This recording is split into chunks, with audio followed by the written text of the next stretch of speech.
ನಮಸ್ಕಾರ ಸ್ನೇಹಿತರೆ, welcome to my YouTube channel. ಸ್ನೇಹಿತರೆ, ಇನ್ನೂ ನನ್ನ ಚಾನಲ್ನ ಸಬ್ಸ್ಕ್ರೈಬ್ ಮಾಡಿಲ್ಲ ಅಂದರೆ ಸಬ್ಸ್ಕ್ರೈಬ್ ಮಾಡಿ, ಲೈಕ್ ಮಾಡಿ, ಶೇರ್ ಮಾಡಿ. ಸ್ನೇಹಿತರೆ, ನಾನು ನಿಮಗೆ ತೋರಿಸ್ತಾ ಹೋಗ್ತಿದ್ದೆಲ್ಲ ಇದು ವಾಣಿವಿಲಾಸ ಸಾಗರ ಮಾರಿಕಣಿವೆ. ಇದು ಹಿರಿಯೂರ ಹತ್ರ ಇದೆ ಸ್ನೇಹಿತರೆ. ನಾನೀಗ ಕೊನೆ ಭಾಗದಲ್ಲಿ ಬಂದಿದ್ದೀನಿ. ಇದು ನೀರು ಔಟ್ಪುಟ್ ಆಗಿ ಡ್ಯಾಮಿಂದ ಒಂದು ಚಾನಲ್ ಇದು ಓಪನ್ ಇರುತ್ತೆ ಗೇಟು. ಅಲ್ಲಿದ್ದ ಹಾಗೆ ಸ್ವಲ್ಪ ಮುಂದೆ ಬಂದಾಗ ಈ ರೀತಿ ನಿಮಗೆ ವ್ಯೂ ಕಂಡು ಬರುತ್ತೆ. ಒಂದು ಸತಿ ಮಾರಿಕಣಿವೆಗೆ ಹೋದರೆ ಬೆಂಗಳೂರಿಂದ 200 ಕಿಲೋಮೀಟರ್ ದೂರ ಇದೆ. ಹಿರಿಯೂರು ತಾಲೂಕಿನಿದೆ ಸ್ನೇಹಿತರೆ, ದುರ್ಗ ಡಿಸ್ಟಿಕ್ಕು. ನೀವು ಚಿತ್ರದುರ್ಗದಿಂದ ಬಂದರೆ 55 ಕಿಲೋಮೀಟರ್ ಆಗುತ್ತೆ. ಹೀಗೆ ಬೆಂಗಳೂರು ರೂಟಿಂದ ಬಂದರೆ ನಿಮಗೆ ಹಿರಿಯೂರಿಂದ 20 ಕಿಲೋಮೀಟರ್ ದೂರದಲ್ಲಿದೆ. ಒಂದು ಟೂರಿಸಮ್ ಪ್ಲೇಸು, ಪಿಕ್ನಿಕ್ ಸ್ಪಾಟ್ ಸ್ನೇಹಿತರೆ. ಒಂದು ಸತಿ ನೋಡ್ಬೋದು. ಇಲ್ಲಿ ಸ್ನಾನ ಮಾಡೋದಕ್ಕೆ ರಿಸ್ಟ್ರಿಕ್ಷನ್ ಇರುತ್ತೆ. ನೀರು ಈ ಸತಿ 2022 2 ಸತಿ ಕೋಡಿ ನೀರು ಸ್ನೇಹಿತರೆ.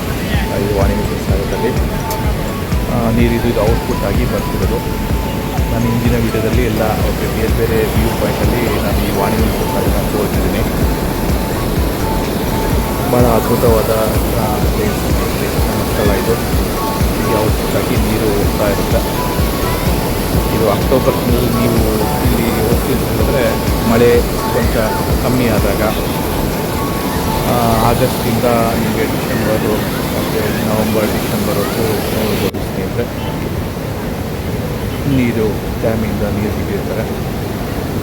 ಇದು ವೇದಾವತಿ ನದಿಗೆ ಅಡ್ಡಲಾಗಿ ಅಣೆಕಟ್ಟು ಕಟ್ಟಿದ್ದು 1907ರಲ್ಲಿ ಇದನ್ನು ಮುಗಿದು ಸ್ನೇಹಿತರೆ. ಇದು ಭಾಳ ನಮ್ಮ ಕರ್ನಾಟಕದ ಹಳೆಯ ಡ್ಯಾಮ್ ಇದು. ನಮಸ್ಕಾರ ಸ್ನೇಹಿತರೆ, ಇದು ಮಾರಿಕಣಿವೆ, ವಾಣಿವಿಲಾಸ ಸಾಗರ ಅಂತಾರೆ. ಆಮೇಲೆ ವೇದಾವತಿ ನದಿ. ಇದು ಈ ವರ್ಷದಲ್ಲಿ ಕೋಡಿ ಬಿದ್ದಿದೆ. ಇಲ್ಲಿ ಸ್ಥಳೀಯರೊಬ್ಬರು ಇದ್ದಾರೆ. ಇದ್ರ ಬಗ್ಗೆ ಮಾಹಿತಿ ತಿಳ್ಕೊಳ್ಳೋಣ. ಸರ್ ನಮಸ್ಕಾರ. ಸರ್ ನಮಸ್ತೆ. ಸರ್, ನಿಮ್ಮ ಯಾವ ಊರಿಂದ ಬಂದಿರಾ? ಸರ್ ನಮ್ಮದು ಹಿರಿಯೂರು ತಾಲೂಕು ಜೇಜಹಳ್ಳಿ. ಓಕೆ. ಈ ವರ್ಷದಲ್ಲಿ 2ನೇ ಸಾರಿ ಕೋಡಿ ಬಿದ್ದಿದೆ. ವಿಶೇಷತೆ ಏನು ಸರ್ ಓಕೆ ಈ ವಾಣಿವಿಲಾಸ ಸಾಗರದ್ದು? ಸರ್, ವಾಣಿವಿಲಾಸ ಸಾಗರ ಕೋಡಿ ಬೀಳೋದೇ ಅಪರೂಪ. 2022ರದ ಇಂಚೆ 82 ವರ್ಷ ಆಯಿತು ಕೋಡಿ ಬಿದ್ದು. 2022ರ ಕೋಡಿ ಬಿದ್ದಿತ್ತು. ಅಲ್ಲಿದ್ದ ಇದುವರೆಗೂ 3ನೇ ಸಾರಿ ಕೋಡಿ ಬಿದ್ದೈತೆ. ವಿಶೇಷತೆ ಏನಂದರೆ ಇದು ಕೋಡಿ ಬಿದ್ದ ಮಾರಿಕಣಿವೆ ಎಲ್ಲ ರೈತರು, ಸಾಮಾನ್ಯ ಜನಗಳು ಜೀವನಡಿಯಾಗಿರುತ್ತಿದ್ದು. ಓಕೆ, ಜೀವನದಿಯಾಗಿರುತ್ತಿದ್ದು. ಇದೇನಾಗುತ್ತೆ, ನಾವು ಇದು ಕೋಡಿ ಬಿದ್ದಿರೋದು ನಮ್ಮ ಪುಣ್ಯ ಅಂತಂದು. ಈ ವೇದಾವತಿ ನದಿಯಿಂದ ಅಕ್ಕಪಕ್ಕ ಜಿಲ್ಲೆಗಳಿಗೆ ಓಕೆ ಏನು ಇದಾರೋ ಅವರ ತಾಲೂಕುಗಳಿಗೆ ಒಳ್ಳೆ ನೀರು ಸಂಪತ್ತು ಆಗಿ ಸಮೃದ್ಧಿ ನೀರು. ಚಳ್ಳಕೆರೆ, ಮೊಳಕಾಲ್ಮೂರು ಅದರಂತೆಯೇ ಇದು ಎಲ್ಲರಿಗೂ ಸಮೃದ್ಧಿ ನೀರು. ನಮ್ಮ ತಾಲೂಕಿಗೂ ಸಮೃದ್ಧಿ ಚೆನ್ನಾಗುತ್ತೆ. ಇದು ಸಕ್ಕರೆ ಫ್ಯಾಕ್ಟ್ರಿ ಓಪನ್ ಆದರೆ ಕಬ್ಬು ಬೆಳೆದು ಇಲ್ಲಿ ರೈತರಿಗೆ ಅನುಕೂಲ ಆಗುತ್ತೆ. ಅದರಿಂದನ ಸಕ್ಕರೆ ಫ್ಯಾಕ್ಟ್ರಿ ಪುನರಾರಂಭ ಆಗಿ ಇಲ್ಲಿ ಜೀವನಾಡಿಯಾಗಿರುವ ವಾಣಿವಿಲಾಸ ಸಾಗರದ ಡ್ಯಾಮ್ನಿಂದ ನೀರು ಬಿಟ್ಕೊಂಡು ರೈತರಿಗೆ ಅನುಕೂಲ ಆಗುತ್ತೆ. ಹೆಚ್ಚಿನದಾಗಿ ರೈತರಿಗೆ ಅನುಕೂಲ ಆಗುತ್ತೆ. ಧನ್ಯವಾದಗಳು ಸರ್. Thank you. ಜೈ ಮಾರಿ. ನಮಸ್ಕಾರ ಸರ್. ನಮಸ್ಕಾರ ಸರ್. ಓಕೆ, ತಾವು ವಾಣಿವಿಲಾಸ ಸಾಗರ ಬಂದಿರಲ್ಲ, ವಾರ ಬರ್ತೀರಾ. ನಿಮಗೂ ಇದಕ್ಕೂ ಏನು ಸಂಬಂಧ? ಓಕೆ, ಯಾವಾಗಿಂದ ಇದು ಕೋಡಿ ಬಿದ್ದಿದೆ ಅಂತ ಹೇಳ್ತಿದಾರಲ್ಲ, ತಮ್ಮ ಹೆಸರು, ಯಾವ ಊರು? ಓಕೆ, ಯಾವಾಗಿಂದ ಈ ಕೋಡಿ ಬೀಳ್ತಾ ಇದೆ? ಸುತ್ತಮುತ್ತ ಜನಕ್ಕೆ ಯಾವಾಗಿಂದ ಒಳ್ಳೇದಾಗ್ತಿದೆ ಸರ್? ಸರ್, ನಮ್ಮದು ಬಂದು ಭೂತೇಶ್ ಅಂತ, ಕೋಲಾರದಟ್ಟಿ, ಜೇಜಹಳ್ಳಿ ಹೋಬಳಿ, ಹಿರಿಯೂರು ತಾಲೂಕು, ಚಿತ್ರದುರ್ಗ ಜಿಲ್ಲೆ.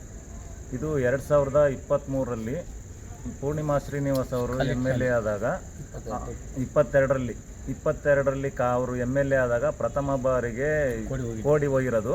ಅವರು ಕಾಲಿಟ್ಟ ಗಳಿಗೆಯಿಂದ ಇದು ಒಳ್ಳೆಯದಾಗಿದೆ. ಅಲ್ಲಿಂದ ಇಲ್ಲಿವರೆಗೂ ಈ ವೇದಾವತಿ ನದಿ ಮಾರಿಕಣಿವೆ ಡ್ಯಾಮು ಅಲ್ಲಿಂದ ಇಲ್ಲಿವರೆಗೂ ಬರಗಾಲದಲ್ಲಿ ಇಲ್ದಂಗೆ ಇದು ಯಾವಾಗ್ಲೂ ಕಂಟಿನ್ಯೂಸ್ ಆಗಿ ವರ್ಷದಲ್ಲಿ ಈಗ 2ನೇ ಬಾರಿ ಕೋಡಿ ಹೋಗ್ತಾ ಇದೆ. ಪೂರ್ಣಿಮಾ ಶ್ರೀನಿವಾಸ ಕಾಲ್ಗುಣನೇ ಸರ್ ಇದು ಒಳ್ಳೇದು.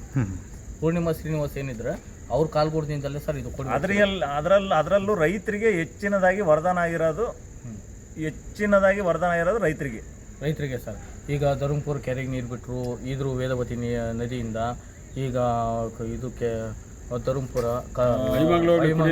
ಚಳ್ಳಕೆರೆ ಅಪ್ ಟು ಮೊಳಕಾಲ್ಮೂರುವರೆಗೂ ನೀರು ಹೋಗಿದೆ. 2022ರದ ಇಂಚೆ 82 ವರ್ಷ ಆಯಿತು ಕೋಡಿ ಬಿದ್ದು.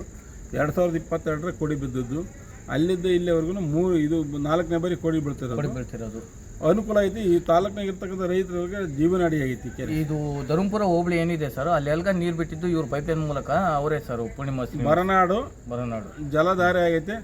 ಜಲಧಾರೆ ನೆಕ್ಸ್ಟ್ ಇನ್ನೊಂದ್ಸರಿ ಬಂದ್ರೆ ಸರ್ ಅವರು ಇನ್ನೊಂದ್ಸರಿ ಬಂದ್ರೆ ಜೋಗಣ ಹೋಬಳಿ ಮಾಡಿ ಸಾಕು ಸರ್ ಅವರು. ಅದರಲ್ಲೂ ಈಗ ಹೆಚ್ಚಿನದಾಗಿ ವೇಸ್ಟ್ ಆಗಿ ಹೋಗ್ತಾ ಇರೋ ನೀರು ಅದನ್ನ ಜೋಗನಹಳ್ಳಿ ಹೋಬಳಿಗೆ. ತಮ್ಮ ಹೆಸರು ಸರ್? ಹರೀಶ್ ಅಂತ ಸರ್, ಕೋಲಾರದಟ್ಟಿ. ಕೋಲಾರದಟ್ಟಿ. ಈ ಜೀವನದಿಯಿಂದ ಓಕೆ ಈ ಮಾರಿಕಡಿಮೆಯಿಂದ ಸುತ್ತಮುತ್ತ ತಾಲೂಕಿಗೆ ಅನುಕೂಲ ಆಗಿದೆ. ಜೇಜಳ್ಳಿ ಹೋಬಳಿಗೆ ಒಂದ್ಸರಿ ನೀರ್ ಬಿಟ್ಟರೆ ಸಾಕು ಸರ್ ಅವರು. ಇದೆಲ್ಲ ಇಡೀ ತಾಲೂಕೆ ಸಮೃದ್ಧಿ ಸರ್ ಅವರು. ಇದೊಂದ್ಸರಿ ಬಂದು ಸರ್ ಅವರು ತಾಲೂಕೆ ಇದು ನಮ್ಮ ಹೋಬಳಿಗೆ ಒಂದ್ಸರಿ ಜೇಜಳ್ಳಿ ಹೋಬಳಿಗೆ ಒಂದ್ಸರಿ ಬಿಟ್ಬಿಟ್ರೆ ಇಡೀ ತಾಲೂಕೆ ಸಮೃದ್ಧಿ ಸರ್ ಅವರು. ಒಳ್ಳೆ ಶಾಶ್ವತ ಕೆಲಸ ಮಾಡಿದ್ದಾರೆ ಸರ್ ಅವರು. ಧನ್ಯವಾದಗಳು. ಧನ್ಯವಾದ.